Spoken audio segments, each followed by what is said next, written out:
My key doesn't work in the lock. I installed myself.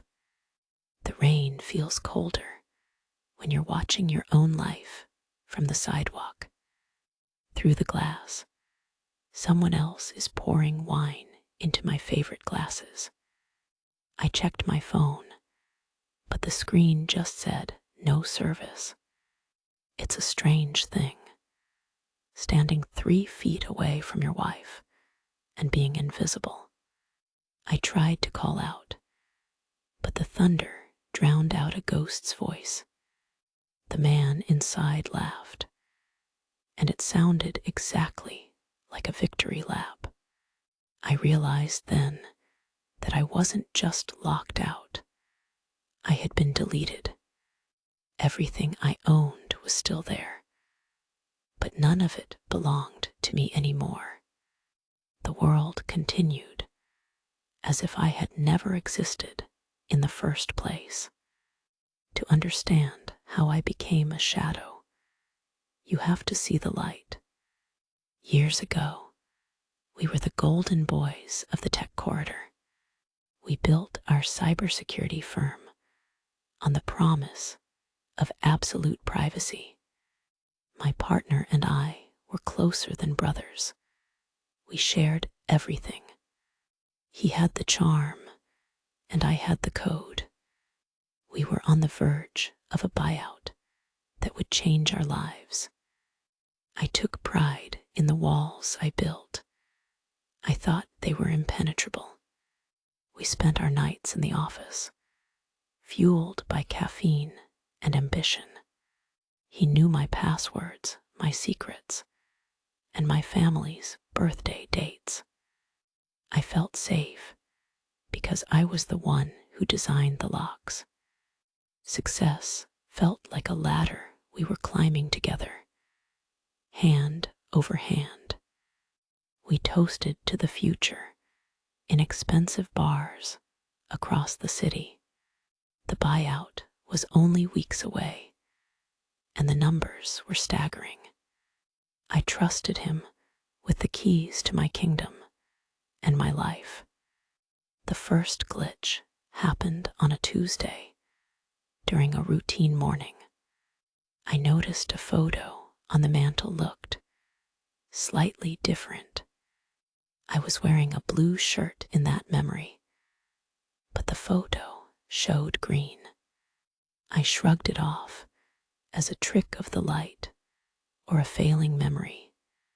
Then my digital calendar began scheduling meetings I never agreed to, appointments with doctors I didn't know, for symptoms I didn't have. I found a prescription bottle in the bathroom cabinet with my name on it. The label said it was for anxiety and dissociative episodes. I mentioned it to him, and he looked at me with genuine concern. He told me the merger stress was getting to me, and I needed rest. He suggested a 3-day solo retreat in the mountains to clear my head. I thought he was being a friend. I thought he was saving me. The cabin was beautiful, quiet, and completely disconnected from the grid. I spent 3 days listening to the wind and my own heartbeat. I didn't realize that every hour I was away, my life was being rewritten. I drove back to the city feeling refreshed, ready to sign the merger. I went straight to the office, but my keycard flashed red at the gate. I tried again, thinking it was a system error, but the gate stayed locked. The security guard looked through me like I was a stranger or a ghost. He told me my access had been revoked by the board 2 days ago. Confused, I drove home, expecting to find my wife and some answers. But when I opened the front door, the scream I heard wasn't out of joy. She was on the phone with the police before I could even say her name. She told the operator that her stalker had finally broken into the house. I stood there frozen, watching her look at me with pure, unadulterated terror. She said we hadn't been together in years. She said I was a phantom. The police arrived within minutes, their red and blue lights painting the room. They didn't ask for my side of the story. They already had a file. They showed me emails I'd sent to him, emails I had no memory of writing. In them, I was threatening to end it all, to take the company down with me. They played a video of me having a breakdown in a public park. The person in the video had my face, my coat, and my voice. I realized then that our neural archive software had been turned against me. We built it to preserve memories, but he used it to manufacture a lie. While I was at the cabin, he was scrubbing me from the world's hard drive. In the back of the patrol car, I saw my reflection in the window. I looked like the broken man he wanted everyone to see. He didn't just steal the company. He stole the very idea of me. The unseen presence I felt for months wasn't a ghost. It was his remote access. He had been watching me through my own cameras, listening through my own walls. He was gaslighting me in high definition for 18 months. I was released on bail because he wanted me to witness my own funeral. I had no money, no ID, and no one who would take my call. I walked past a newsstand and saw his face on the cover of a magazine.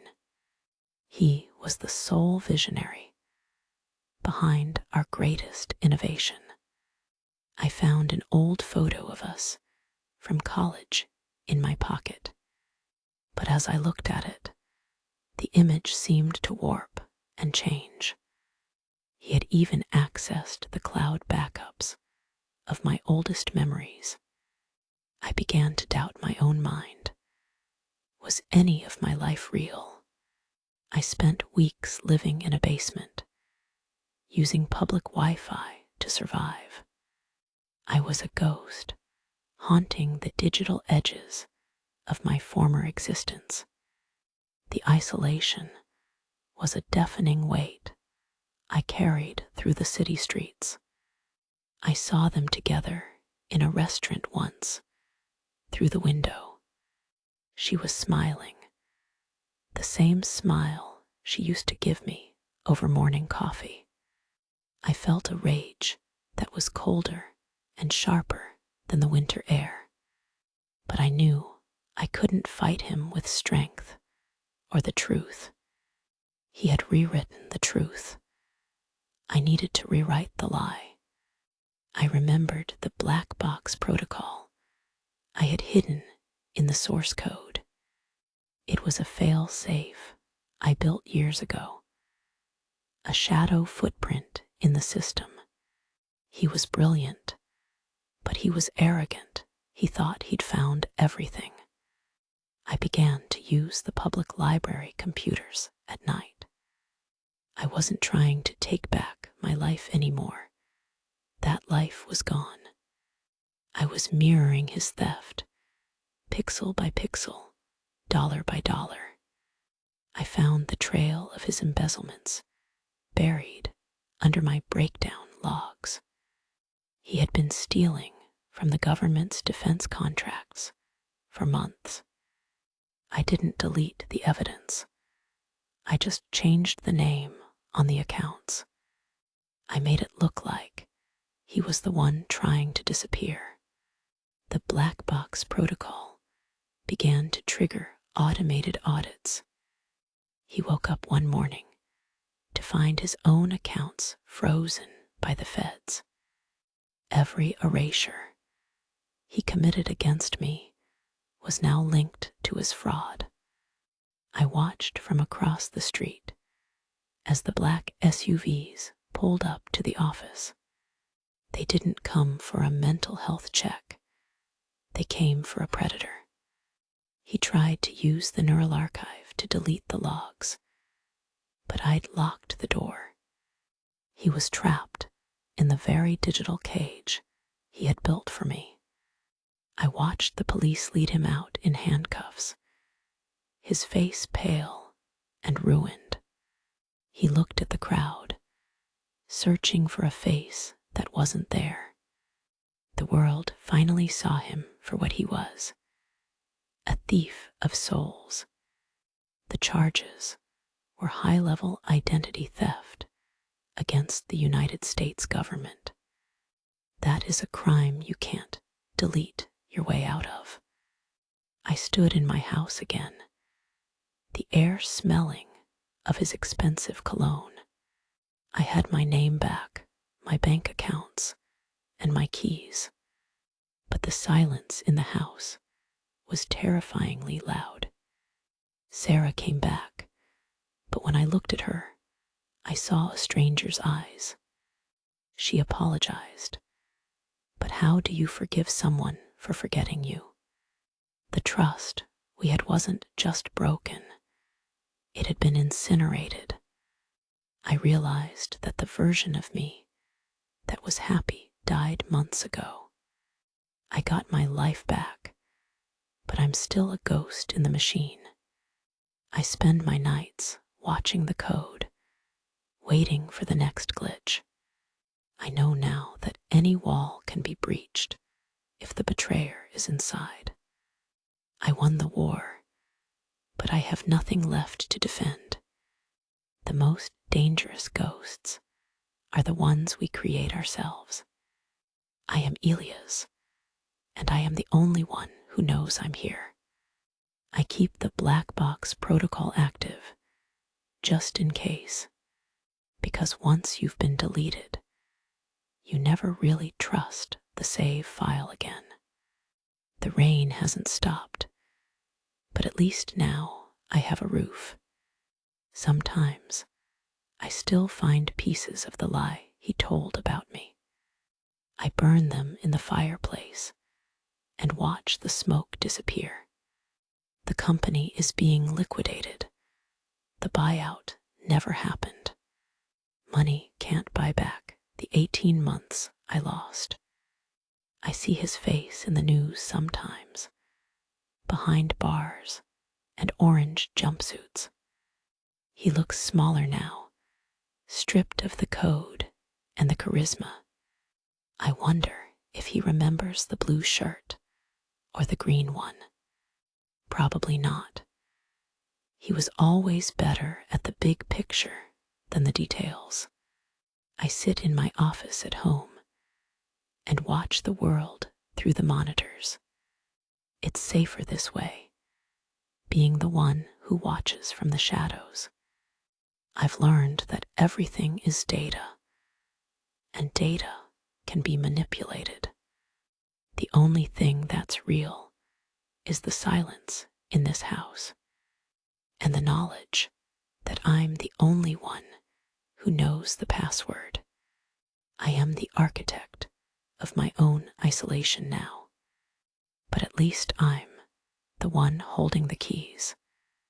The end of the story isn't a beginning, it's just a stop, and I've finally stopped running from the man I used to be. He's gone, and I'm what's left. I look at the mantle, and I've replaced the photo. It's blank, because from now on, I write my own history, one line at a time, one memory at a time, one ghost at a time. I am here, and that's enough.